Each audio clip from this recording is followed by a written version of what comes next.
Man, I just listened to that copy and send commercial. The thing's a little bit long. I need to shorten it up. But hey, you know what else I want to tell you about? Radio.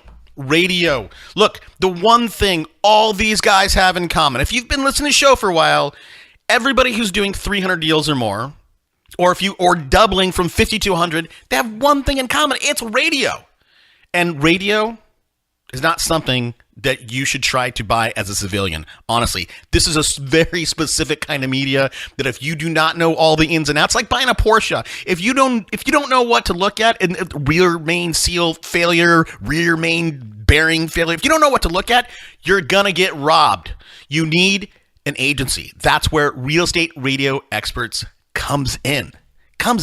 That's what we do. That's, in a lot of ways, that's why we do this show, to attract people, to put them on and help them grow their business. So if you're interested in doubling your business, and I'll make you this offer, depending on where your volume is, but if we can't double your business in the first 12 months, we'll give you your money back. Now, if you're doing 700 deals, I'm not going to do that. But if you're doing 50 deals or so, if I can't double it, I'll give you your money back. So send me an email. Or go to realestateradioexperts.com, and I you know what I own? I own My Radio Expert, and I just need to change that URL. Anyhow, check it out. Send me an email, but I'll tell you. Here's what I want to tell you: Q4 and early Q1 right now is the time to do the deals. Every station out there is worried about where their revenue is going to come from. Right now, for radio, inventory is high. And this is where we get the best deals. I won't put anybody on radio in June. I won't do it. People ask me to. Won't do it because I'm not going to overpay. Right now is where we get the good deals. You want a good deal? You want to double your business? Send me an email and let's talk about it. Today's episode is brought to you by copyandsend.com. You know, Gary Keller once told me that an agent's database is the most valuable spoke in their business, but most agents are doing nothing with their databases. And when I ask agents if they're mining their database with just email marketing, they 99% of the time say no. When I ask why, they almost always say, I'm not a writer, or I don't know what to say. So look, we knew we had to solve this problem. 8 months ago, we put our copywriters on this issue. And now they've produced a library of over 300 email templates. We've made this super easy. You find a piece of content or topic you like, copy it, and send it to your database.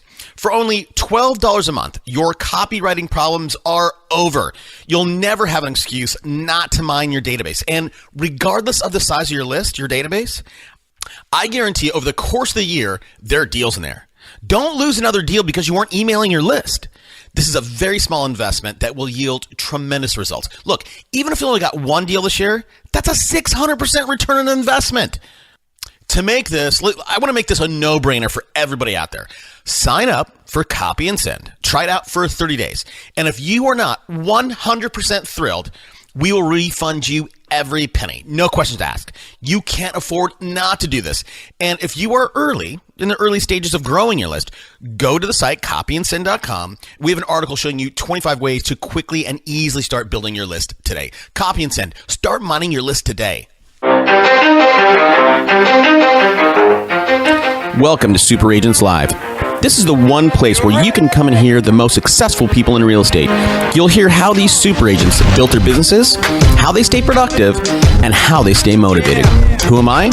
My name's Toby Salgado, and I made my first $1 million in real estate. And I'm your host for the next 30 minutes while we talk to yet another amazing real estate entrepreneur. Stay tuned. Let's go! Yeah. Today on the show, we're doing something, I always say a little bit different, because it is always a little bit different. You know, I'll tell you, I was thinking about how to introduce today's guest, and you know what I thought of? Liam Neeson, that actor Liam Neeson. If you've seen any of those Taken movies, the one anchor line in the movie is he always says to the bad guy, he says, I have a very special skill. And today's guest has a very special skill. He is an expert in direct response marketing. He has a very big podcast with another super expert marketer guy named Joe Polish. It's called I Love Marketing. Go check it out. He's got a book called Listing Agent Lifestyle. It's not out, but we're going to talk a little bit about that. I'm thrilled to welcome Dean Jackson. Dean, thanks for taking the time out, man. Wow. So good to be back. For It's sure. a rarity. It is a rarity. Special, plaque. Yeah. I normally hate having guests on twice because I feel like I always hear the same story, and I get bored. I end up reading the news while I'm doing an interview. Okay, look, for those crazy people who don't know who you are, we're going to get to what you do and how you do it. Sure. But before that, tell us a little bit about you, about Dean Jackson himself, and then we'll get into how you evolved into where you are today. Sure. I've had two big passions in my life. That's real estate and marketing. And it started out as, looking back on this just recently, that next year, November, will be 30 years ago that I got my real estate license. And this whole, I've been pursuing the application of marketing and direct response marketing to real estate for all of those 30 years. And I start to see all the things that have changed, and all the things that really haven't changed. I was thinking back, like in 1988, state-of-the-art technology was the new fax machine that we just got with the thermal paper, the roll of thermal paper that you had to go run to the photocopier and photocopy it real quick before the ink disappeared, And the phones were like briefcases. That's it. Yeah. And that was state of the art back then, and all the information that we had access to as real estate agents was our power, right? There was no way for consumers to get information about homes for sale because we had that catalog. Like back in the day, the MLS would print a phone book every other week with all of the listing information and deliver it to every, real estate agent. And every other Tuesday, we would get this MLS catalog. And that was like our lifeline to all the information. But the consumers had it so bad because the only way they could get information was they would have to wait for the Wednesday paper or the Friday paper to come so they could look at all the new listings, or they had to drive around and find signs or open houses or drop into a real estate office. And if you had that information, you had all the power. They had to come to you. That's your unique value proposition back then, right? It sure was. Yeah. And now, fast forward 30 years, every piece of information, including the history and everything about all the comparable sales, everything is available instantly online to anybody with a cell phone.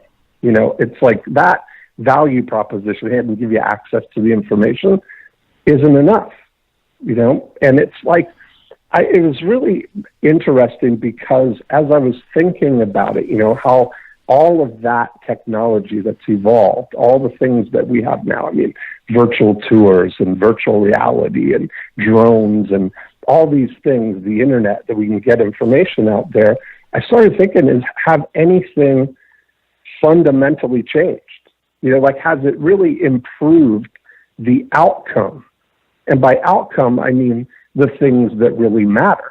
That are homes selling faster, and are they getting more money relative to their asking price? And I'm not sure that they really are. I looked back; it reminded me of golf. I started looking back, and in 1990, the leading driver on the PGA Tour, the distance was 279 yards, and in 2017, it was 336 yards, right? So an improvement of 57 yards through technology, driver technology, golf ball technology. They're driving the ball further. But when you look at the thing that really matters, which is the score, the scoring average, the leading scorer compared 1990 to today has improved less than 1/4 of one stroke. So all that technology is not really making a difference in the actual outcome, And I started thinking about the reason that is true about both real estate and golf is that you can't digitize the last 100 feet of a real estate transaction. And you can't digitize the last 100 feet of a golf hole. That's where your skill comes in, right? You still, no matter what, have to get the ball on the green and in the hole. And you still have to get the buyers and the sellers to come to an agreement and collect a fee. That's really what it comes down to. Now, we've just got more opportunity to expose yourself to millions of people because of the internet, right? The whole world is our audience, but not everybody in the world is looking for a 3-bedroom ranch in the Happy Valley School District. Dean, hold on, man. Hold on. I hate to derail a guy like you, but I want to pick your brain on something really quickly.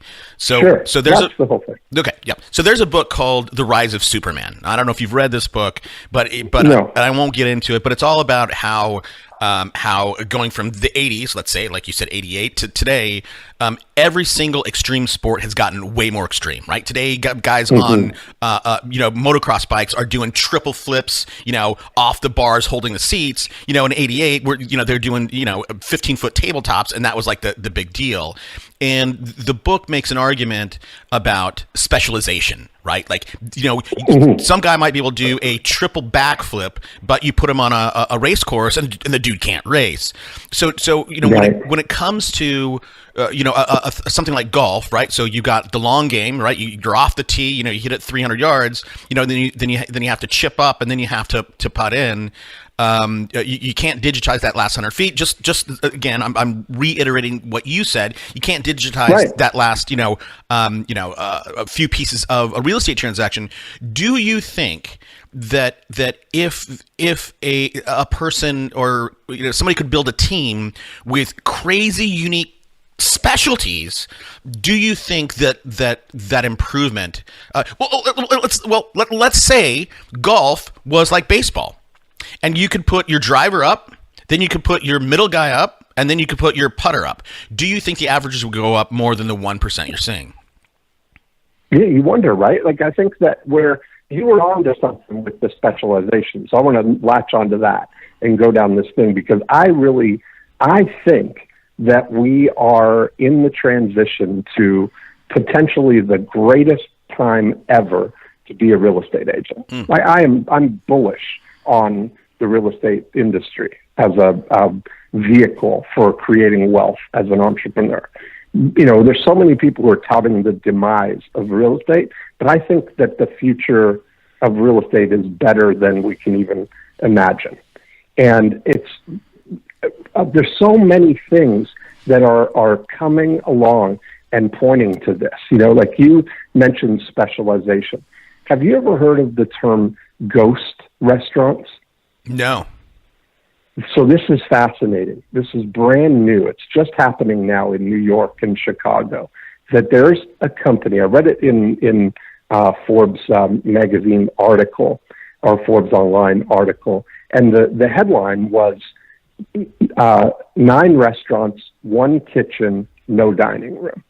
And it was about this company that is operating in New York and Chicago as a virtual restaurant consortium where they have 1 kitchen and they run 9 brands, 9 restaurant brands that only exist on Grubhub and Seamless.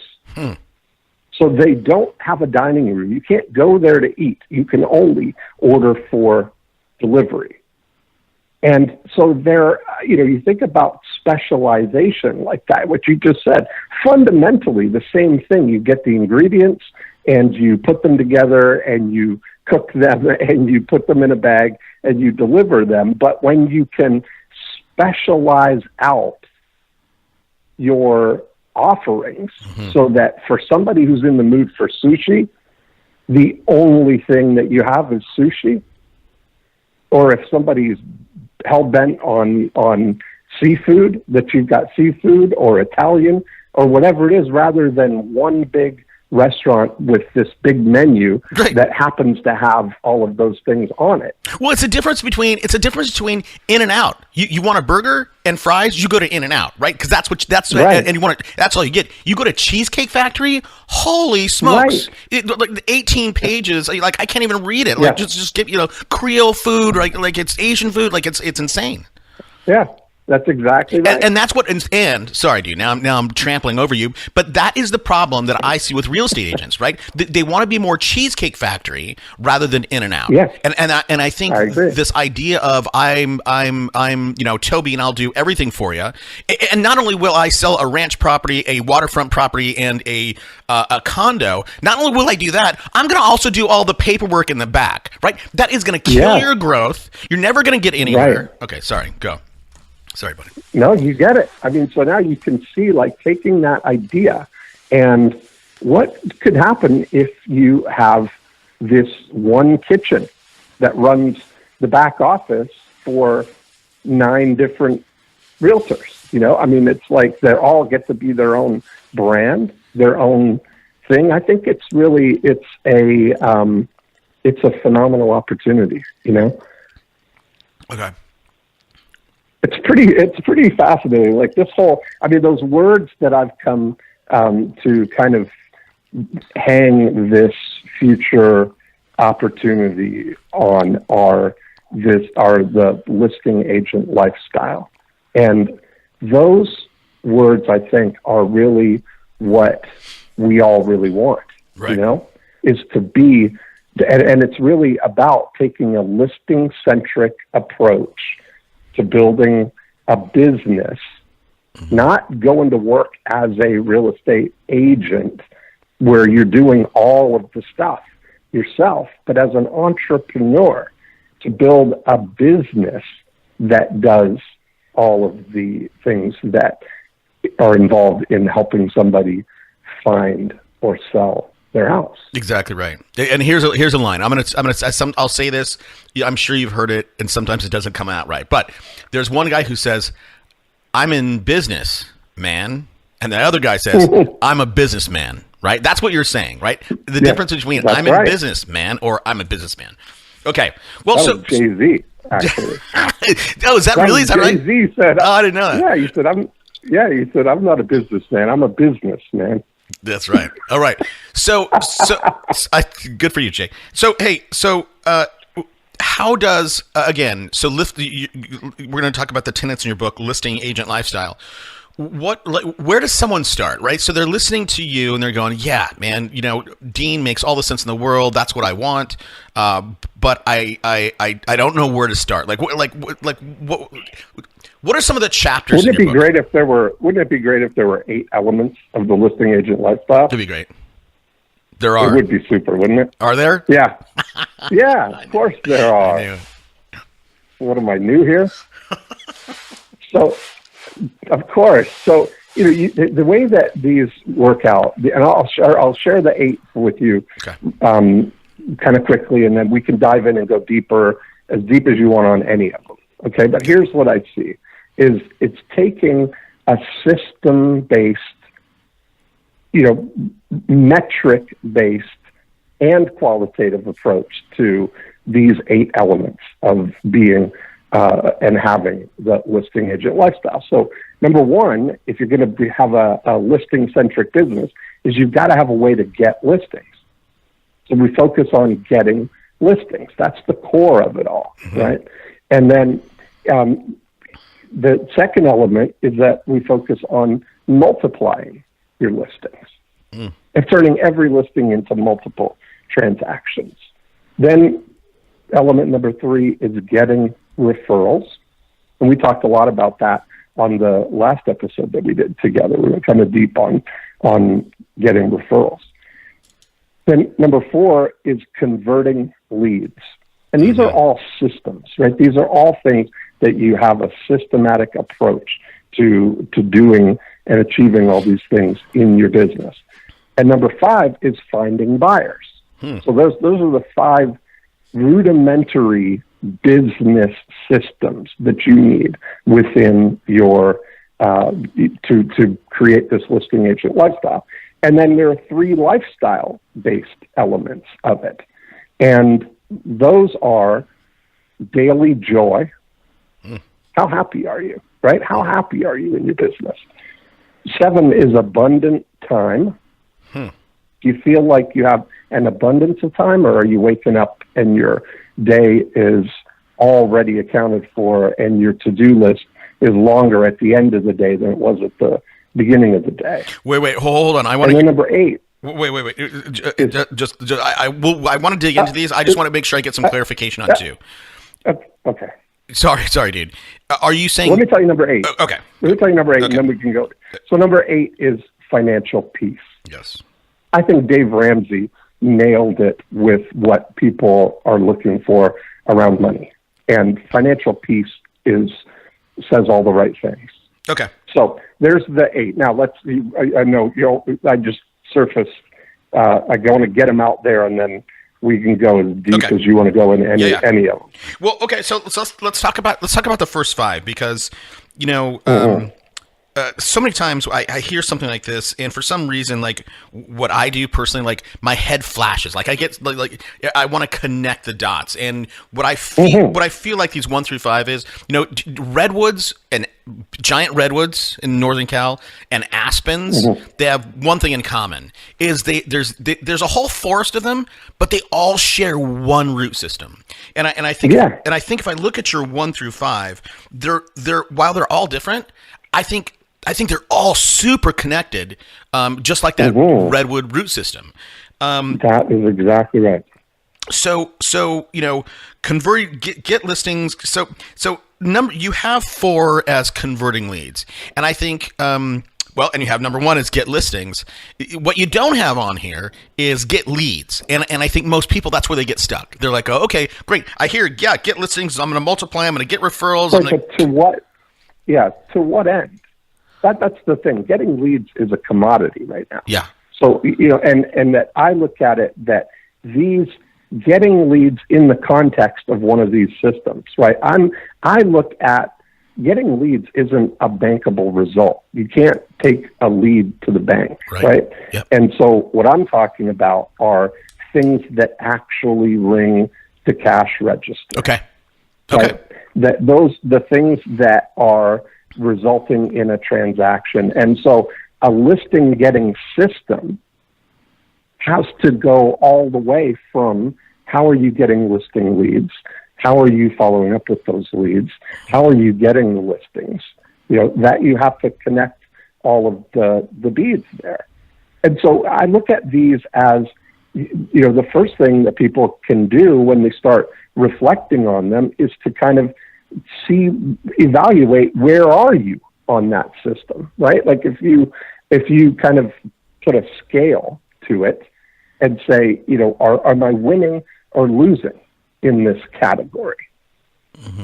And so I think that if you just look at your result called getting listings, how are you doing on that, right? Are you confident that you have a systematic way to get all the listings you want in any area you want? Or are you struggling, floundering, having to go out and chase down listings individually, right? Are you having to prospect and do manual things to get listings? Or that's not on the lifestyle side. The listing agent lifestyle is about using direct response and marketing and leverage to get listings where people call you, where you're not calling them. You're not making outbound phone calls. And that's where everybody wants to get to. And we're going to talk about DR in a second. But just real quick. So as you said earlier, so we have these 5, and then we have the 3 on the lifestyle piece. When somebody looks at their performance, they say, they might think they have a system, and everybody's got some kind of system, whether it's a good system or not. That is like, who knows, right? Most people have really bad systems. But earlier you said we need to look at our performance on metrics, and on a qualitative base. And I think a lot of people would go, okay, if I look at my conversions, what is metric wise or qualitative, what is good, what is acceptable, what is unsatisfactory. Right. So how can you give somebody? Go ahead. Sure, absolutely. I mean, I look at it that if I'm, what I would say the gold standard of the listing getting system is that you can put money in, and what comes out the other end are people calling you up to come and list their house, which you do, and successfully sell those homes for an incredible return on investment. Return on investment is the metric that we use for doing that. And I just finished a 4-year case study where we measured everything with that, with one of the agents that I work with. And, over that 4-year period, we measured everything. So he was able to generate $543,000 from one area that he was mailing in from a $50,000 investment. Wow. So $50,000 turned into $543,000 over that 4-year period. Now that, so I look at it, that the cumulative, return on that is what we were really paying attention to. And so he started out, my provocation when I created this whole system was that I want to do something that can get listings without making any outgoing phone calls. So my provocation was that I want to create a system where my phone only accepts incoming calls. And so that, right? I mean, that's the thing that everybody would be completely thrilled with, right? So that's what I've spent all of this time focusing on. So about 12 years ago, I launched a program called Getting Listings. And this, one of the guys who we did this 4-year case study with, this is what's happened. And so I've started measuring and tracking all of those things. Now, what happened through this is that there were a couple of really great insights. First of all, he mailed from September of 2013 till September of 2017, makes up the 4 years that we did here. But he mailed from September to February before he closed his first transaction. Okay? So he mailed 5 months, closed his first transaction, and was way ahead of the game. Like, that was the ROI that got it. But here's the thing. When we look at what happened with all the people that responded in the first year of mailing the postcards, he did transactions with 21 people that responded in the first year over that next 4 years. Some of them as long as 3.5 years later. Mm-hmm. And so the extended ROI, like thinking about this as, I talk about it as creating listing oil wells, that you create this oil well. Once you strike oil, it's now self-perpetuating. It's a self-perpetuating money machine, because all he really put in, he spent $50,000, but all he really put in was the seed money to get to the first transaction where he got all his money back, and then it's self-funding. And he's just kept expanding and expanding it, So let me add, okay, yeah. So that's I love hearing studies like that, and nobody, and very, very few people in this industry have done it. And I want to say one thing that you said, and I want to reiterate this for everybody listening, and it's this: if you are not measuring it, you will never be able to manage it. And too many people do not measure, but they try to manage something they're not measuring, and it drives me batty, because I'm like, anyhow, well, we won't go there. On this guy's graph, 4 years. So it took him 5 months. And here's the problem, dude, right? So most people would be throwing in money and they're like 4 months in saying, I'm not getting anything. I'm quitting this. This doesn't work. It doesn't work. Exactly right. So on this guy's graph, was it hockey stick? So it was flat. And then did it just like it was the density of transactions more near the. I'll text you the picture of it. But what we did basically is, if you can imagine, I'll describe it for you. We take the months, from September 2013 to September 2017 across the bottom, and then we put a red dot on each month to show the cumulative amount of money that we've spent sending the postcards. So let's say it's $1,000 a month to mail the cards. And so month 1, you spent $1,000. Month 2, $2,000. Month 3, $3,000, $4,000, $5,000, all the way. So at the end of the year, you would have spent $12,000 for 12 months, okay? Or whatever the amount was. That's the first thing that we record. Then the next thing that we record is we put green dots to represent the commissions that you made from selling the homes from the people who responded. Okay. Mm-hmm. So for his chart would look like red dots all the way up to February and then a green dot above. So let's say it was $5,000 that he spent, but he made $15,000 on that first transaction. We would put in that February the green dot at $15,000. Mm. Then let's say the next month he did another one for $10,000. So we would add that to that 15 and on the, so it would be up to 25 now, and he would have spent $6,000. Mm-hmm. And then let's say 2 months later he does another one, and it's up to $40,000 earned, and it's at $9,000 spent. So we're measuring all of that. But what we also do is we take a yellow line and we trace back to what month did the people respond to the postcard. So we know how long they gestated. What was the average? That's when I look at the thing, I haven't done the average, but when we look at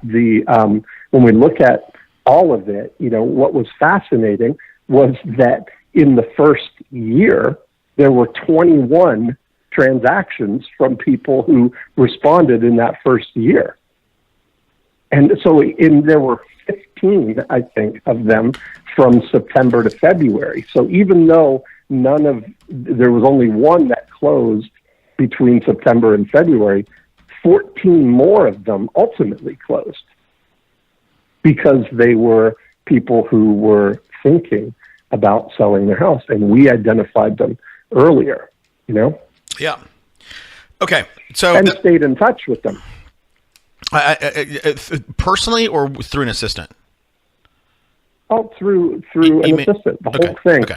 Yeah, the whole thing was done by other people, right? So all Tony does now is he goes out and lists the house. Good for That's him. it. Good for him. Yeah. So going back to the 5, right? So number 4 is converting leads.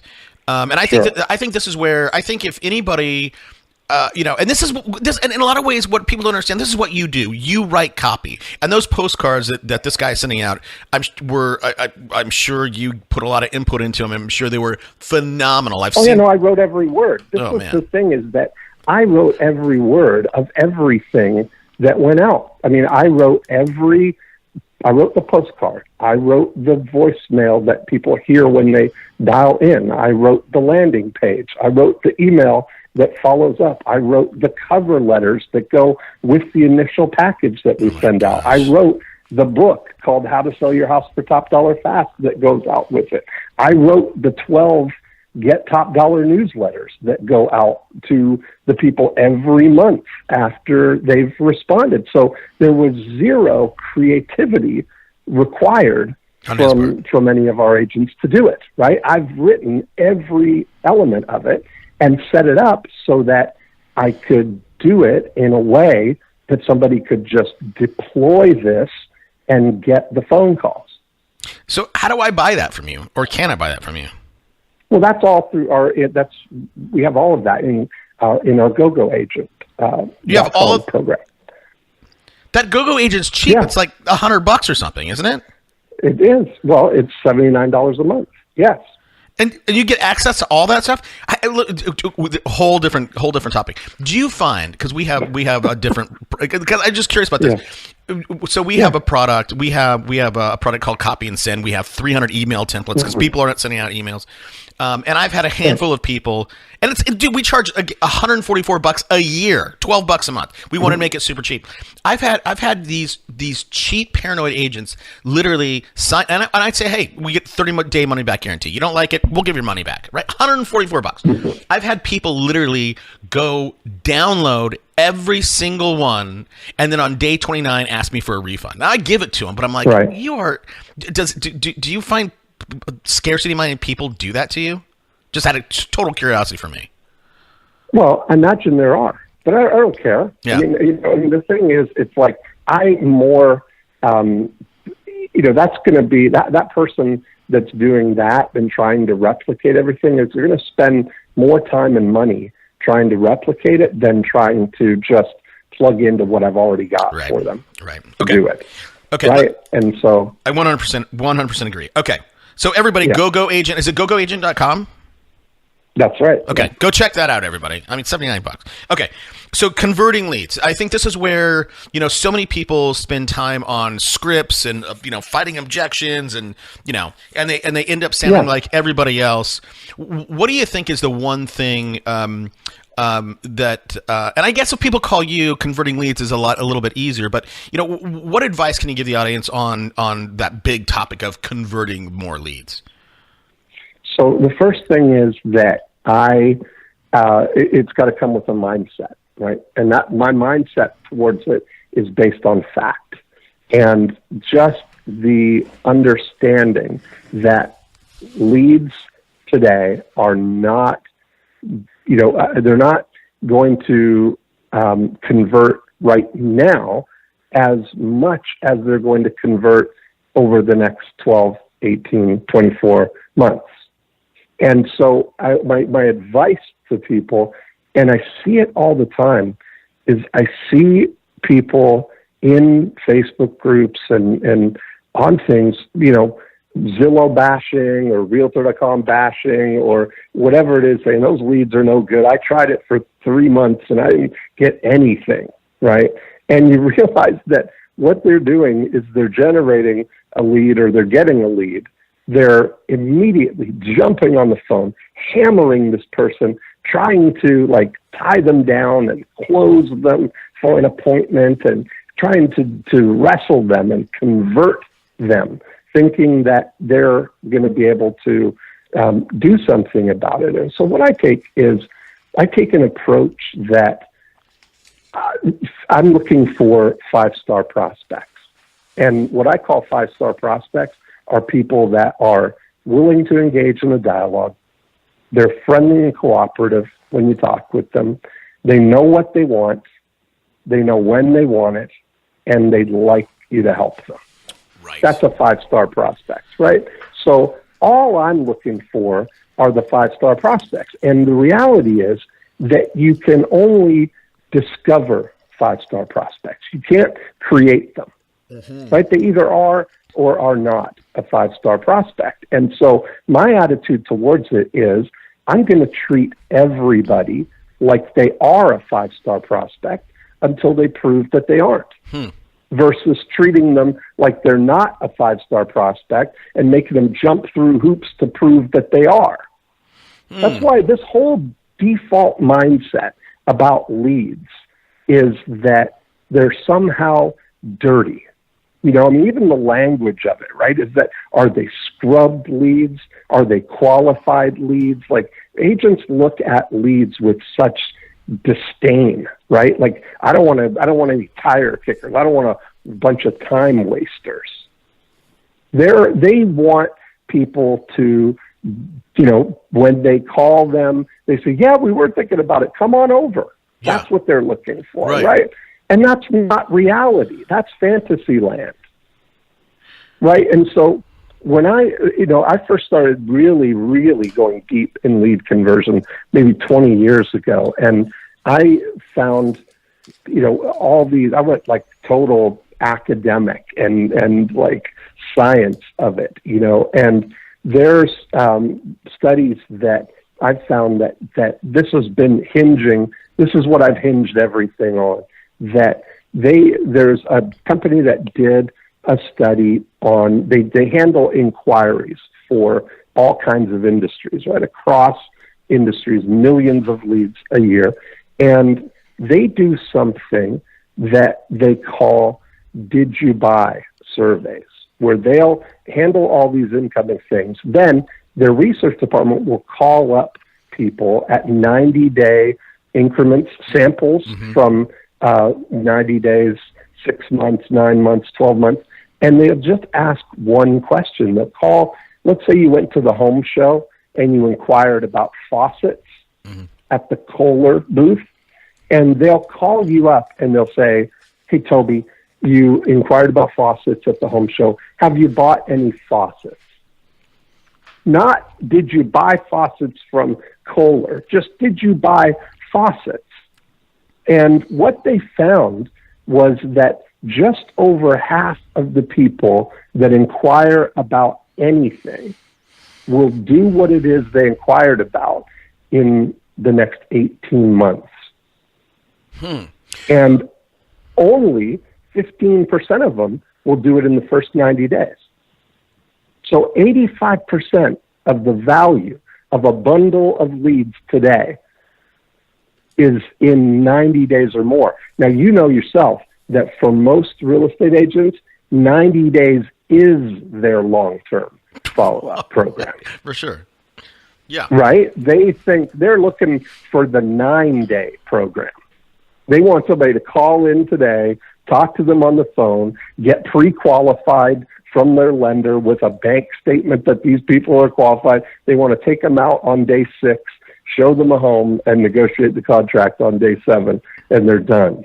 That's what this magical unicorn desire that real estate agents have for what leads are. And when that doesn't happen from these Zillow leads that they're getting, they try it for 3 months, and I didn't get anything. Those are garbage. Right. And I think one of the biggest opportunities is to buy somebody's old Zillow leads. Go back and buy them. I created this email, Toby, that if people just go, don't tell anybody that you've listened to this podcast, but listen for people who are griping about these Zillow leads or these realtor leads that didn't pan out, and say, I'll buy those leads from you. I'm just starting out, or whatever it is. Maybe offer them $5 per lead for all the leads that they have that didn't convert, all those tire kickers. And then just send them an email and put their first name in the subject line and say, hey, Toby, are you still looking for a house in Georgetown? And that's it. That's a great idea. And watch what happens. Yeah, that's a really great idea. And again, you're talking about, so I in the vein that you are talking, Dean, I 100% agree with you, right? I mean, a Zillow lead, that is a 12 to 18 month conversion. Like you have to be with it long term. But I would say this. But not all leads are created equal, right? And so we do direct response, as you and I have talked about radio and television. Radio works like bang, it works, right? If you have a unique offer and we can make a compelling argument in 60 seconds, which we do, people literally call up and go, hey, come list my house. Our guys are on like a 48-hour kind of plan. But I just want to point out to everybody, all leads are not created equal. But let me ask you, I want to get your opinion, and then we have to start to wrap up here. There's so much. A guy like you, man, I wish we had more time because there's so much we could. I need a residency. You do, man. You do, for sure. So I just want to ask you about me, because my calendar gets filled up with people wanting to do radio, and I call them up, and here's how it goes. Hey, Dean, Toby Salgado here. you were on my calendar to talk about radio today. They go, oh yeah. And here's what I ask them. I go, look, number one, do you know radio works? And they have to say yes. They have to say yes to that. If they say no, I go, you know what? I'm not here to convince you that radio works. You're probably not good for us. And then if they say yes, I know radio works, and I'll say two, do you know that you are not able to buy this kind of media as a civilian? Do you know that you need help? If they say yes, then I go, okay, let's talk. If they say no and they think they can do it themselves, like that's not my. So you're right. Like we all want the right kind of prospects, but for me, I knock it out in the first literally 90 seconds. You're either right, because just like you or anybody as a real estate agent, dude, you can't convince someone to sell their house. They need to want to sell their house, and they need to know that they need help. So anyhow. Right. Okay. So let me ask you this about your stuff. Yeah. What if somebody says, no, I'm not, I'm interested. I don't know that it works yet. Can you convince me? Or what would you do with that person? Here's what I'd say is, and I've had that before. I would go, look, I'm not here to convince you, but I will take, if you want to know about radio, I'll take 8 minutes of your life and I'll tell you the 4 things that you got to get right. And I have an 8-minute little pitch that I tell them, and there's 4 things you got to get right. And I also tell them, I'm like, hey, take these 4 things. You're dangerous enough to do radio on your own, but there's one secret sauce thing that I hold back. And I tell them, I go, I will tell you about it, but I will not tell you the metrics because this is our secret sauce. So I let them know everything, and at the end of the day, those people who say convince me, they're convinced. They know that we know what we're doing. It's just, they got to get to the point where, you got to gut up and go, yeah, I'm going to spend the money. And you do have to be in it for the long term, as you said. All right. Dean, you've been at this game at a very, very high level for a very long time. You are, and again, I wish people knew, more people, and a lot of people do know who you are in my audience, because I get the emails, but not everybody does. You pal around with some of the best marketers in the world that exist right now, right? You pal around with the Kobe Bryants, the Mike Tysons, the Michael Jordans of copy and marketing. Let me ask you this crazy question. What do you know right now, Dean, that you wish you would have known 20 years ago, 30 years ago when you started? I think that's kind of where I was going with this whole line of thinking, like in my thought, looking back and realizing and reflecting that it's been 30 years. I wish I had known that the real estate business is going to be booming. It's interesting that I remember, even as soon as the internet really started coming in, people have been touting the demise of the real estate agent, that everybody's going to disrupt the real estate industry, and that it's ripe for disruption. And you're thinking that it's a sinking ship if you've been paying attention for the last 20 years, And I really believe now 100% that it's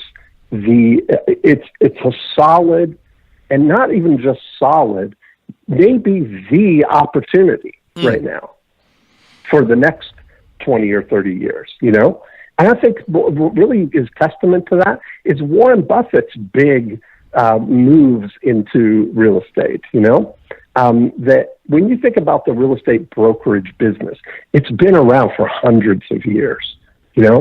Fundamentally, it's one of those things that is only going to happen on, I call it the mainland versus the cloud.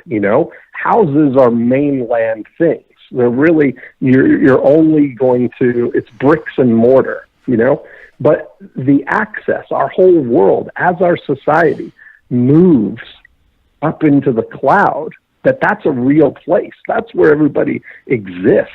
That's where everybody spends all their time. Their whole world experience of the world view is all in the cloud, And so these things, like knowing that you can fully embrace all of the things that happen above the cloud and leverage marketing and leverage systems and tap into these pools, the people who are mainlanders to do all the physical work of it, you know?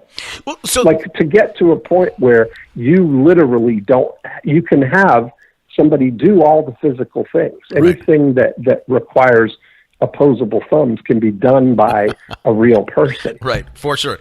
And dude, I'm going to talk to you as long as I can. I have another call that I have to take. It's supposed to happen in 6 minutes. Who knows? So I'm going to talk to you as long as I can. If I have to do a hard stop with you, okay. Let me ask you this. This is some prediction. Here's a thing with real estate right now, and this is specific to San Diego. Maybe we may be seeing this across the nation, but you know, we have homeowners, people who own homes and who own rentals, that we all have phenomenally low rates right now, right? I mean, the rates, historic low rates. However, at least here in San Diego, what we find, and you know, this is Southern California as a whole, right? So we're not building more houses. So what happens? Rents are going up, and for those renters, their wages are stagnating. Those people will never, ever, unless we have another crash, those people will never, ever be able to buy homes. So if you think of that, if we think of, you know, these renters have a very low, for the most part, very low likelihood of getting into a starter home. And the people who today are in a starter home are going to have a hard time moving up, because the people who are in the mid-level homes, and a mid-level home here is like, you know, maybe $750,000, right? There's no movement. What's your advice on people? Where should people try to break in here? I know that's a crazy question and out of left field, but you made me think of it with some of the stuff you're saying. Well, do you think that people are going to move out of San Diego? I mean, you know, these are all microclimates, right? Yeah. Micro academic climates that more people than ever are choosing San Diego, right? And as it becomes less and less relevant where you are geographically, the people, what is San Diego right now full of? It's full of all the people who can live anywhere in the world. And they choose to come and live in San Diego because it's the best weather available in the United States, right?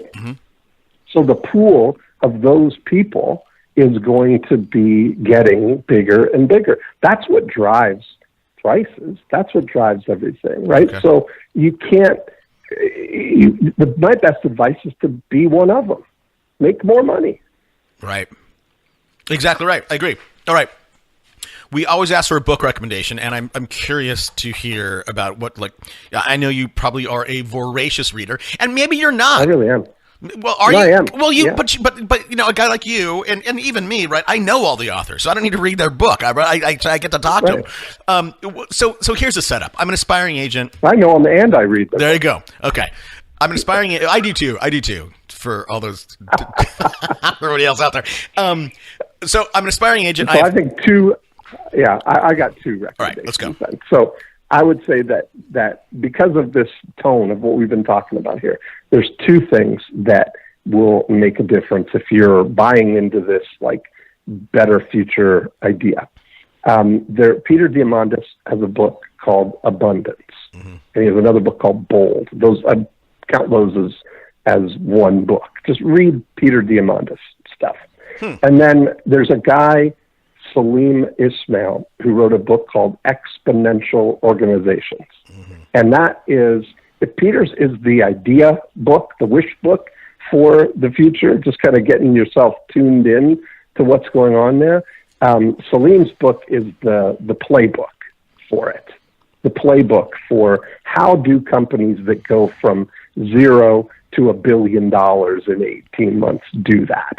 How are the Ubers taking advantage of all the shift right now? Airbnbs, all these Instagrams, all these companies that are, you know, fundamentally taking over the things that have traditionally been sort of high cost businesses to get in, you know? Got it.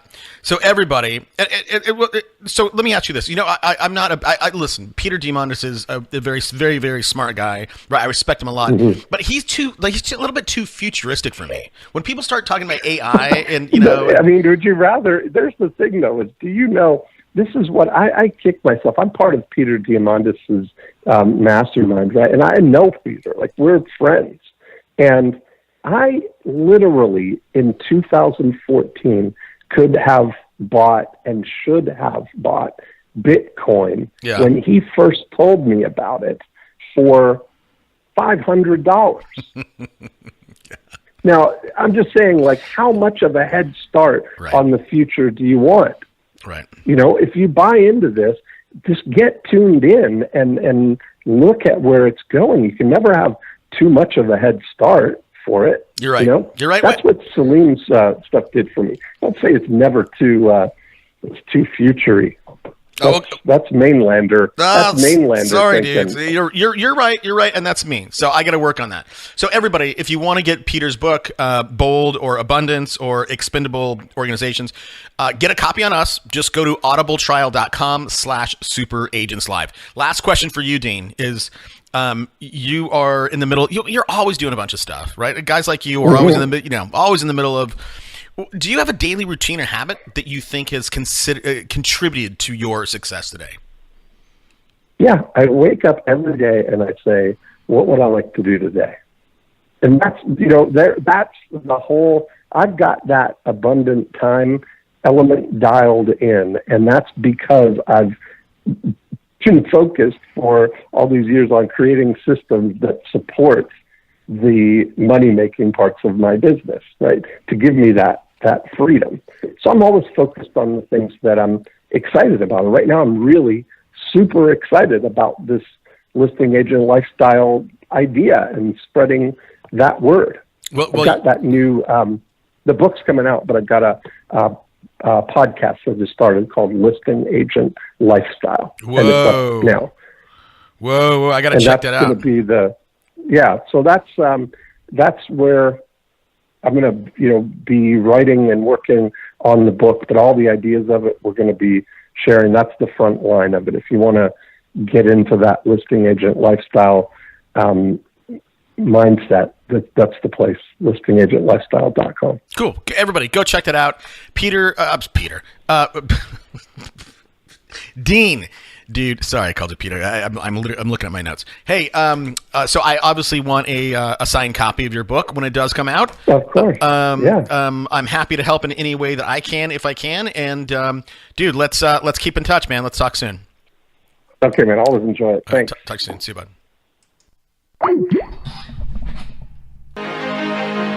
Let's go.